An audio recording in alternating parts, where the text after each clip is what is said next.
एक बार फिर पाकिस्तान की अर्थव्यवस्था आईसीयू में है और एक बार फिर आईएमएफ ने ऑक्सीजन देने का काम किया है। आईएमएफ ने पाकिस्तान को करीब 12,000 करोड़ का लोन मंजूर कर दिया है।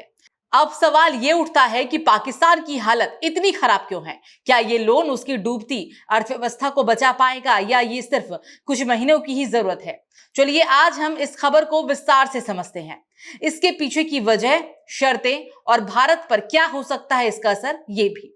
अंतर्राष्ट्रीय मुद्रा कोष ने शुक्रवार को पाकिस्तान को मौजूदा एक्सटेंडेड फंड फैसिलिटी के तहत लगभग 1 अरब अमेरिकी डॉलर की तुरंत किस्त जारी करने का आदेश दे दिया।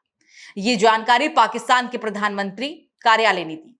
प्रधानमंत्री शहबाज शरीफ ने इस पर कहा कि आईएमएफ की ओर से पाकिस्तान के लिए 1 अरब डॉलर की किस्त को मंजूरी मिलना भारत की दबाव बनाने की रणनीति की असफलता है। ये बयान पाकिस्तान के पीएम कार्यालय की ओर से जारी किया गया। इससे पहले भारत ने अंतर्राष्ट्रीय मुद्रा कोष की ओर से पाकिस्तान को प्रस्तावित 1.3 बिलियन डॉलर के बेलआउट पैकेज पर मतदान से किनारा कर दिया था। भारत ने इसके पीछे इस्लामाबाद में वित्तीय सहायता के इस्तेमाल में खराब रिकॉर्ड का हवाला दिया। 9 मई को वॉशिंगटन में हुई आईएमएफ बोर्ड बैठक में भारत ने पाकिस्तान की ओर से बार बार आईएमएफ की सहायता शर्तों को पूरा ना करने को लेकर चिंता जताई। भारत ने आईएमएफ की एक रिपोर्ट का हवाला भी दिया जिसमें कहा गया कि पाकिस्तान को बार बार राहत दिए जाने से वो आईएमएफ के लिए टू बिग टू फेल कर्जदार बन गया है। साथ ही रिपोर्ट में यह भी कहा गया कि पाकिस्तान को आईएमएफ सहायता देने में राजनीतिक कारक भी भूमिका निभाते हैं। भारत ने यह भी दोहराया कि पाकिस्तान को दी जाने वाली वित्तीय सहायता अप्रत्यक्ष रूप से उसकी खुफिया एजेंसियों और आतंकी संगठनों जैसे कि लश्कर-ए-तैयबा और जैश-ए-मोहम्मद की मदद करती है, जो भारत पर हमलों को अंजाम देते रहे हैं।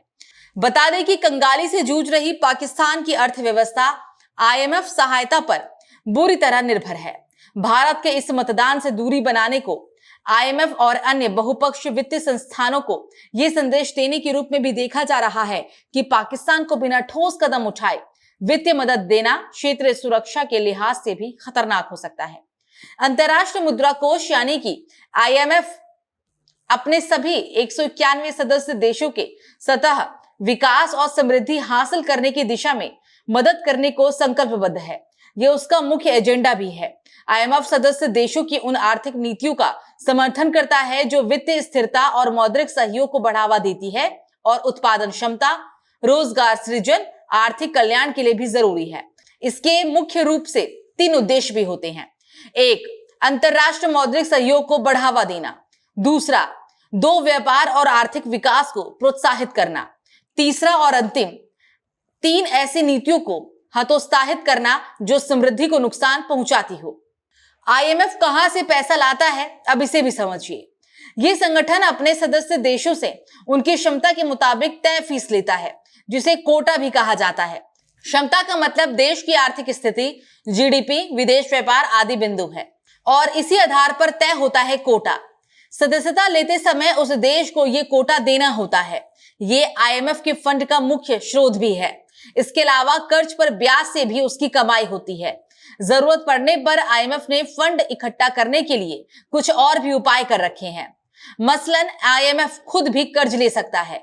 यह कर्ज वो अमेरिका, जापान, जर्मनी समेत कम से कम 3 दर्जन से भी ज्यादा विकसित देशों से ले सकता है। इसे न्यू अरेंजमेंट्स टू बोरो यानी कि एनएबी भी कहा जाता है। इसके अलावा वो जरूरत पड़ने पर सदस्य देशों से भी लोन ले सकता है, जिसे बिलेटरल बोरोइंग अरेंजमेंट यानी कि बीबीए कहते हैं। इस केस में कर्ज देने वाले देश से आईएमएफ 2 तरफा समझौते भी करता है। आईएमएफ कैसे काम करता है, अब ये भी आपको बताते हैं। आईएमएफ की वेबसाइट के मुताबिक इस समय सदस्य देशों की संख्या 191 है। वो सदस्य देशों से कोटा की रकम लेता है। कोटा को सदस्यता की रकम भी कहते हैं और इसी के आधार पर तय होता है कि किसी भी देश को कितना लोन मिल सकता है, उसका वोटिंग पावर कितना होगा, उसका आईएमएफ में कितना प्रभाव होगा। आईएमएफ सदस्य देशों की अर्थव्यवस्था पर नजर रखता है, नियमित निगरानी भी करता रहता है। वो हर साल सदस्य देशों की आर्थिक हालत की एक रिपोर्ट भी जारी करता है। देश किसी नए संकट में ना पड़े, इसके लिए आईएमएफ आर्थिक नीतियों को मजबूती देने को सुझाव भी देता है। क्या है कर्ज देने की शर्तें? लोन देते समय कई बार आईएमएफ बड़ी शर्तें भी रख देता है, मसलन कर प्रणाली में सुधार, सब्सिडी कम करना, सरकारी खर्चों में कटौती जैसे कड़े प्रावधान भी करता है। शर्त पूरा ना करने पर सदस्य देशों को वित्तीय नुकसान का भी सामना करना पड़ सकता है। ऐसी भी व्यवस्था है। आईएमएफ संकट में फंसे देशों को मुख्यतः 3 फॉर्मेट में लोन देता है। प्रशिक्षण एवं तकनीकी सहायता भी करता है आईएमएफ। ये संगठन सदस्य देशों की आर्थिक स्थिति में सुधार देने के लिए केवल रिपोर्ट नहीं देता, सुझाव नहीं देता, बल्कि उस रिपोर्ट्स पर अमल करने के तरीके भी बताता है। सदस्य देशों के अफसरों को ट्रेनिंग देता है। ये ट्रेनिंग मूलतः बैंकिंग सिस्टम में सुधार, टैक्सेशन में सुधार, नियमित तौर पर आंकड़ों को जुटाने और उस आधार पर सुधार करने जैसे मुद्दों पर केंद्रित होती है। टेक्निकल सपोर्ट भी देता है जिससे कि वे आसानी से आर्थिक भंवर से जल्द बाहर निकल सके। इन सारी चीजों के प्रबंधन के लिए आईएमएफ, विश्व बैंक, यूनाइटेड नेशन जैसी संस्थानों की मदद भी लेता रहता है, जिससे सदस्य देशों की मदद होती रहे। कौन है बड़े कर्जदार देश, अब ये भी आपको विस्तार पूर्वक बताते हैं। यूं तो आईएमएफ अपने सदस्य देशों को जरूरत पड़ने पर अपनी शर्तों के साथ कर्ज देता रहता है। इस सूची में कुछ प्रमुख और बड़े कर्जदार देशों में अर्जेंटीना, यूक्रेन, मिस्र, Pakistan, Ecuador, Colombia, Angola, Kenya, Bangladesh आदि हैं। ताजा रिपोर्ट के मुताबिक इन देशों में सबसे ज्यादा $40.09 बिलियन अर्जेंटीना ने लिया है, तो सबसे कम $2.69 बिलियन बांग्लादेश ने। युद्ध से घिरे यूक्रेन ने $14.6 बिलियन रकम कर्ज ले रखी है।